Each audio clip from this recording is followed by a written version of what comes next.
नबी अलैहिस्सलातु वस्सलाम इरशाद फरमाते हैं कि सबसे जो अफजल अमल है ना, वो वक्त में नमाज अदा करना है। नमाज की फिक्र को अपने ऊपर लाजिम कर लो। जब आप नमाज की फिक्र अपने ऊपर लाजिम कर लोगे ना, तो दुनिया की सारी फिक्रों से आज़ाद हो जाओगे। जो शख्स एक नमाज, सिर्फ एक नमाज जान बूझ के कदा करता है ना, उसका नाम जहन्नम के उस दरवाजे पे लिख दिया जाता है जिससे वो बरोज़े क़यामत जहन्नम में जाए। नमाज जनाजा पढ़ना होगा ना, आउट ऑफ सिटी चले जाएंगे। ये 7 गली में मस्जिद होगी ना, नमाज पढ़ने नहीं जाएंगे। एक दफा दूध पाक पढ़ ले सारे। अस्सलातु वस्सलामु अलैका या सय्यदी या रसूल अल्लाह व अला आलिका व अस्हाबिका या सय्यदी या हबीब अल्लाह। कोशिश किया करें कसरत से नबी अलैहिस्सलातु वस्सलाम पे दरूद पढ़ा करें, क्योंकि जो दुनिया की बेहतरीन मसरूफियत है ना, दुनिया की जो आला तरीन मसरूफियत है, वो नबी अलैहिस्सलातु वस्सलाम पर दरूद पढ़ना है। और अगर लोगों पर दरूद पाक की बरक़ात और दरूद पाक के पोशीदा कमालात जाहिर हो जाए ना, उन्हें पता चल जाए इसके बारे में, तो उनका एक लम्हा भी बगैर जो है ना दरूद के ना गुजरे। और जो दरूद पाक है ना, जो बंदा कसरत से नबी अलैहिस्सलातु वस्सलाम पे दरूद पढ़ता है, उससे अल्लाह पाक की बारगाह में और नबी अलैहिस्सलातु वस्सलाम की बारगाह में मकबूलियत हासिल होती है। और बुजुर्ग फरमाते हैं कि दरूद पाक एक ऐसी आसान और बरकत वाली तिजारत है जिसमें बगैर किसी मुशक्कत के सिर्फ मुनाफा हासिल होता है। इसलिए कोशिश किया करें कसरत के साथ नबी अलैहिस्सलातु वस्सलाम पे दरूद पढ़ा करें। आज का जो हमारा मौजू है वो नमाज के हवाले से है। आज मैं आपको एक तो नमाज की अहमियत के बारे में कुछ बातें बताऊंगा, और नमाज पढ़ने के फ़ायदे क्या हैं, ना पढ़ने के नुकसानात क्या हैं। नमाज की अहमियत का अंदाज़ा आप इस बात से लगा सकते हैं कि हज़रत अली रज़ी अल्लाह ताला अन्हु फरमाते हैं कि अपना बेहतरीन वक्त जो है ना, वो नमाज के लिए वक्फ करो। बेशक तुम्हारे सारे आमाल नमाज के बाद कबूल किए जाते हैं। इससे पता ये चला कि जो बेनमाजी है उसे किसी अमल का सवाब नहीं मिलता। आपने अक्सर लोग देखे होंगे कितने नेकी के काम करते हैं, वो लोगों की बच्चियों की शादियां कराते हैं, मसाजिद बनवाते हैं, उसके बाद लंगर खुले हैं जी, लंगर चल रहे हैं, खुले खुले लंगर चल रहे हैं, और इसके अलावा बड़ी जो है वो नेकियों के काम करते हैं वो, लेकिन नमाज अदा नहीं करते। अब आपको क्या लगता है उन्हें इन सारे अमाल जो वो करते हैं उसका सवाब मिलता होगा? कब्र में सबसे पहला सवाल कौन सा है? नमाज का है। अब पहला सवाल अगर सही हो गया तो उसकी बरकत से बाकी सारे सवाल ठीक हो जाने हैं। और अगर पहले सवाल में ही पकड़ हो गई ना, पहला सवाल सही ना हुआ, तो फिर आगे जो है वो तबाही है, आगे बर्बादी है इंसान की। हजरत इमाम हुसैन रजी अल्लाह ताला अन्हु फरमाते हैं, मुझे जन्नत से ज्यादा नमाज अजीज है। उसकी वजह आपने ये बताई कि जन्नत में मेरी रजा है और नमाज में अल्लाह की रजा है, इसलिए आपने फरमाया कि जन्नत से भी ज्यादा मुझे नमाज अजीज है। अब जब वाकया करबला आपने सुना था, तो लास्ट में किस तरह आपकी शहादत हुई? सजदे के अंदर हुई। यानी आपने सारा कुछ अपना, आप जिस्म आपके जो बताते हैं ना कि इतने तीर के निशान लगे हुए थे, इतने जो है वो तलवारों के निशान थे कि जिस्म का कोई ऐसा हिस्सा नहीं था जहां जख्म ना हो। उसके बावजूद आपने नमाज नहीं छोड़ी थी। और जब उनको पता लगा ना कि ये इस तरह हमारे काबू नहीं आ रहे, तो उन्होंने अजान दी थी बाकायदा। उन्हें पता था कि आपकी कमजोरी नमाज है, जब अजान देंगे तो आप नमाज शुरू करेंगे। जब आपने नमाज शुरू की थी, सजदे में गए थे, तो उन्होंने सर जो है वो कलम कर दिया था। यानी इस हालत में भी आपने नमाज नहीं छोड़ी थी। हमारी मसाजिद में चले जाए, एसी लगे होते हैं, ठंडे कूलर लगे होते हैं, पंखे चल रहे होते हैं, हम नमाज नहीं पढ़ते। उन्होंने करबला के मैदान में तपती हुई रेत पे भी जो है वो नमाज नहीं छोड़ी थी। इसी तरह नबी अलैहिस्सलातु वस्सलाम इरशाद फरमाते हैं कि सबसे जो अफजल अमल है ना, वो वक्त में नमाज अदा करना है। हजरत आयशा सिद्दीका रजी अल्लाह ताला अन्हा फरमाती हैं कि नबी अलैहिस्सलातु वस्सलाम ना हमसे बातें किया करते, और हम नबी अलैहिस्सलातु वस्सलाम से बातें किया करते, लेकिन जब नमाज का वक्त होता ना, तो आपकी हालत ऐसी हो जाती है कि जैसे ना आप हमें जानते हैं ना हम आपको जानते हैं। यानी जब नमाज का वक्त हो ना, तो कोई रिश्तेदारी नहीं, कोई दोस्ती नहीं, सब खत्म हो जाए।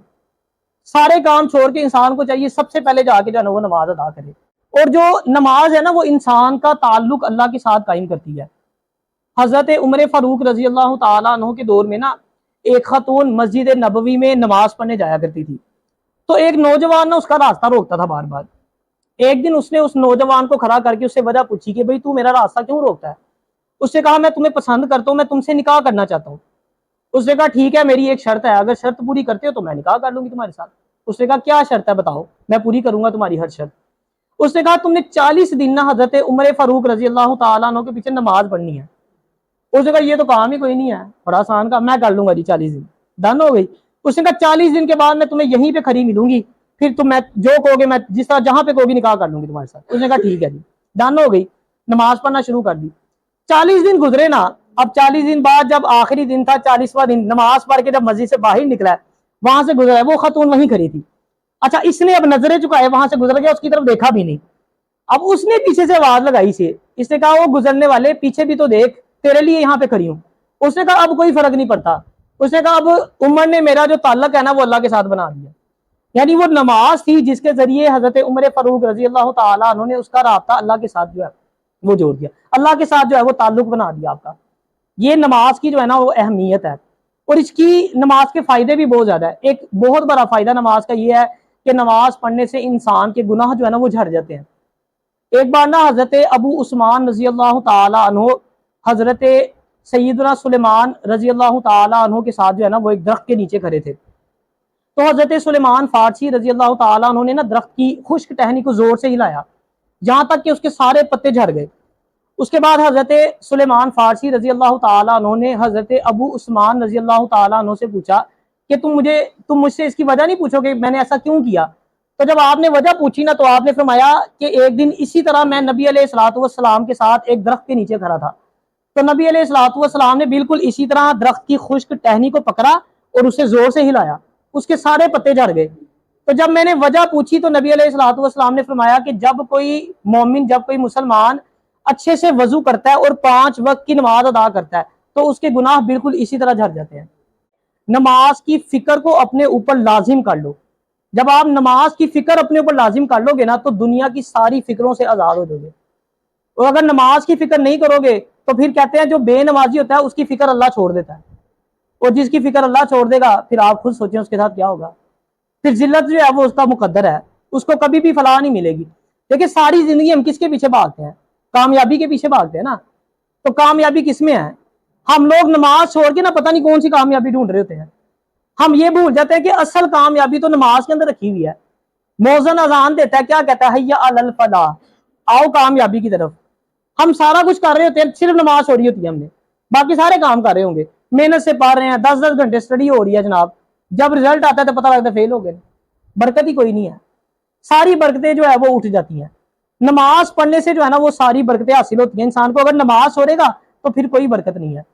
नबी अलैहिस्सलातु वस्सलाम की हदीस पाक का मफहूम है कि जो बंदा 2 रकत नमाज, सिर्फ 2 रकत इस तरह पढ़े कि उसके जहन में कोई दुनिया का ख्याल ना आए, तो वो गुनाहों से ऐसे पाक हो जाता है जैसे अभी माँ के पेट से निकला है।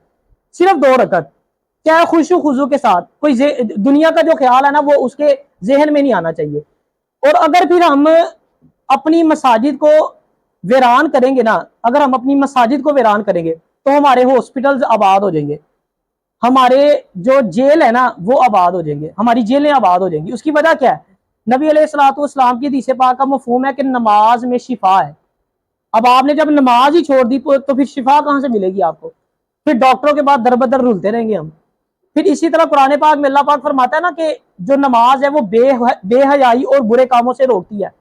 तो जब आपने नमाज छोड़ दी तो बेहयाई जो है वो बढ़ेगी और गुनाहों के काम ज्यादा बढ़ना शुरू हो जाएंगे। तो जब अल्टीमेटली नतीजा क्या होगा? फिर जेलें बढ़ना शुरू हो जाएंगी। जिस मुआशरे में बेनमाजी होते हैं वहां क्या चोरियां चकारियां ये सारे काम होते हैं ना, फिर क्राइम बढ़ जाता है, जेलें जो है वो आबाद हो जाती हैं। और हम लोग क्या करते हैं? हम छोटी छोटी बातों में नमाज छोड़ देते हैं। सर में दर्द है, नमाज छोड़ दी। पेट में दर्द है, नमाज छोड़ दी। कई लोग ऐसे मैंने देखे, वो कहते हैं यार टाइम नहीं मिलता यार। अच्छा, ये जो लोग कहते हैं ना कि वक्त नहीं मिलता, मैं इन्हें कहो जरा मूवी देखने चले, 3 घंटे की मूवी देख लेंगे लेकिन 10 मिनट की नमाज नहीं पढ़ेंगे। नमाज के लिए वक्त नहीं है हमारे पास। हदीस पाक का मफहूम है जो शख्स एक नमाज, सिर्फ एक नमाज जानबूझ के कदा करता है ना, उसका नाम जहन्नम के उस दरवाजे पे लिख दिया जाता है जिससे वो बरोज़े क़यामत जहन्नम में जाएगा। सिर्फ एक नमाज की मैं बात कर रहा हूँ। जो बेनमाजी है उसके बारे में तो यहाँ तक भी बुजुर्ग फरमाते हैं कि इसको मुसलमानों के कब्रिस्तान में दफन ना किया जाए, नहुसत होती है उसकी इतनी ज्यादा बेनमाजी की, आप यहाँ से अंदाजा लगाएं। और नमाजी, अगर बेनमाजी की इतनी नहुसत है तो जो नमाजी बंदा होगा उसकी बरकतें कितनी होगी, आप ये भी सोचें। इसलिए जो है ना वो नमाज को जो है ना वो कज़ा नहीं करना चाहिए। हम लोग मक्का मदीना जाना चाहते हैं, मस्जिद में नहीं जाना चाहते। अच्छा, उम्रा जो है ना वो फर्ज नहीं है, नमाज तो फर्ज है। कितने शौक से जाते हैं मक्का मदीना, कभी इतने शौक से मस्जिद में गए हैं नमाज पढ़ने के लिए? नमाजी जनाजा पढ़ना होगा ना आउट ऑफ सिटी चले जाएंगे, ये 7 गली में मस्जिद होगी ना नमाज पढ़ने नहीं जाएंगे। ये तो हमारा हाल है। تو اس لیے کوشش کریں، آج کے اس لیکچر سے یہی سبق آپ نے حاصل کرنا ہے کہ اگر اب تک جتنی بھی نمازیں قضا کی ہے نا تو اس پہ توبہ کریں۔ آپ ایک بات ہمیشہ یاد رکھے گا کہ آپ نے حدیث پاک کا مفہوم سنا ہوگا کہ جب کوئی گناہ گار توبہ کرتا ہے نا تو اللہ اس کے سارے گناہ نیکیوں میں بدل دیتا ہے، سارے گناہ، جتنے گناہ ہوں گے وہ نیکیوں کے پہاڑوں میں بدل جائیں گے۔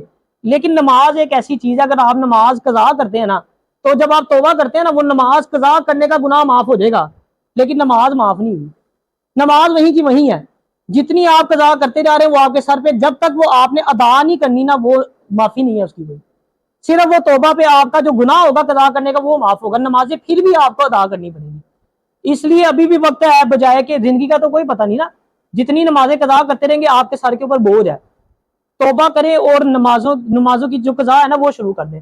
لیکن کوشش یہ کرنی ہے کہ نماز بھی اس طرح پڑھنی ہے کہ اس کا ثواب بھی کوئی آپ کو ملے۔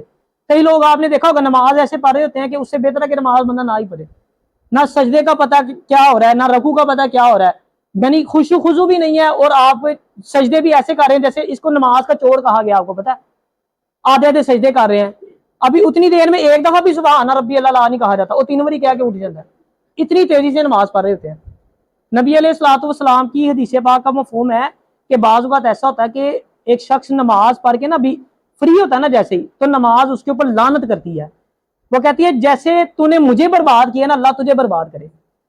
اسی طرح ایک اور روایت میں آتا ہے کہ بعض اوقات ایسا ہوتا ہے کہ ایک شخص نماز پڑھ کے نکلتا ہے نا، ابھی وہ مسجد سے باہر نہیں جاتا، اس کی جو نماز ہوتی ہے نا وہ پرانے کپڑے کی طرح لپیٹ کے اس کے منہ کے اوپر مار دی جاتی ہے۔ وجہ کیا ہوتی ہے؟ کبھی سجدہ صحیح کرے گا تو رکوع نہیں صحیح کرے گا، کبھی رکوع صحیح کرے گا تو سجدہ نہیں صحیح کرے گا۔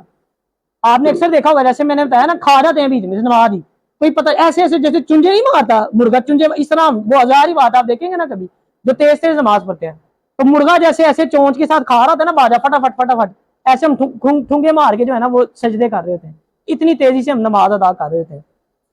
ایک اور حدیث پاک کا مفہوم ہے کہ بعض اوقات اس طرح ہوتا ہے کہ ایک شخص 60 سال تک نمازیں پڑھتا ہے، 60 سال، آج کل تو ایوریج زندگی بھی اتنی ہے، 60 سال کے بعد کہانی ختم ہو جاتی ہے۔ اب جو ہماری ہم جنریشن ہے، پہلے والے تو 60-70 نکال دیتے تھے، ہم نے پتہ نہیں 40 بھی نکالنے کے نہیں، تو 60 سال بتانے کا مقصد پوری زندگی گزر جاتی 60 سال میں۔ حدیث پاک کا مفہوم ہے کہ بعض اوقات ایسا ہوتا ہے کہ ایک شخص 60 سال تک نماز ادا کرتا ہے، اس کی ایک نماز بھی قبول نہیں ہوتی، ایک نماز بھی۔ کیا یہی وجہ تو میں نے آپ کو بتائی ہے، کبھی سجدے کھا لے گا، کبھی رکوع کھا جاتا ہے، نماز کا صحیح طریقہ ہی نہیں پتا ہوتا۔ تو خشوع خضوع کے ساتھ کوشش کیا کریں، اگر خشوع خضوع قائم کرنا چاہتے ہیں نا نماز میں، تو نماز کے اندر موت کو یاد کیا کریں۔ یہ حدیث پاک ہے نبی علیہ الصلوۃ والسلام کی، نبی علیہ الصلوۃ والسلام نے ارشاد فرمایا کہ اپنی نماز میں اپنی موت کو یاد کرو۔ جب کوئی آدمی اپنی نماز میں اپنی موت کو یاد کرتا ہے نا تو وہ بہتر طریقے سے نماز ادا کرتا ہے۔ کہتے ہیں بزرگ فرماتے ہیں نا کہ نماز ایسے ادا کرو کہ جس طرح آپ کی زندگی کی آخری نماز ہے۔ باقی ایک سانس کا تو نہیں نا ہمیں پتا، امیدیں تو ہم نے لمبی لمبی لگائی ہوئی ہیں، کسی کو نہیں پتا۔ آپ نے اکثر لوگوں کے بارے میں سنا ہوگا سجدے میں موت آ جاتی ہے، نماز پڑھتے پڑھتے موت آ جاتی ہے، ایسے کئی واقعات آپ نے سنے ہوں گے۔ تو ہو سکتا ہے جو نماز ہم ادا کریں ہماری آخری نماز ہو، تو جب یہ ذہن میں رہے گا نا تو اس سے بڑا فرق پڑتا ہے۔ کئی طریقے علماء بتاتے ہیں، ایک یہ حدیث سے میں آپ کو بتا رہا ہوں کہ جو نبی علیہ الصلوۃ والسلام نے فرمایا۔ اس کے علاوہ اگر آپ نماز کا ترجمہ سیکھ لو نا اس سے بھی بڑا فرق پڑتا ہے۔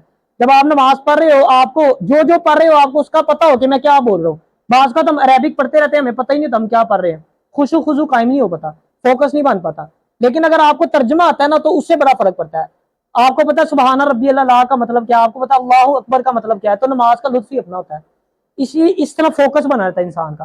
تو یہ چند باتیں ہیں جس کے اوپر آپ نے عمل کرنا ہے، لیکن سب سے پہلے نماز میں نے بتایا۔ اکثر میں نے ایسے لوگ دیکھے ہیں، بڑے محنتی ہوتے ہیں، بڑے ذہین ہوتے ہیں، بڑی بڑی محنت کرتے ہیں، لیکن نتیجہ کوئی نہیں نکلتا۔ آپ ان سے پوچھو کہ نماز پڑھتے ہوئے گا، نہیں ہم نماز تو نہیں پڑھتے۔ میں نے بتایا نا کہ دنیا کی ساری جو برکتیں ہیں نا، زندگی کی ساری برکتیں وہ نماز کے اندر رکھی ہوئی ہیں۔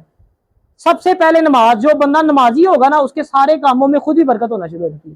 اور اگر آپ اللہ کو چھوڑ کے کہیں اور کامیابی کی تلاش میں ہو تو یقین مانو تھک جاؤ گے، کچھ نہیں ملنے والا۔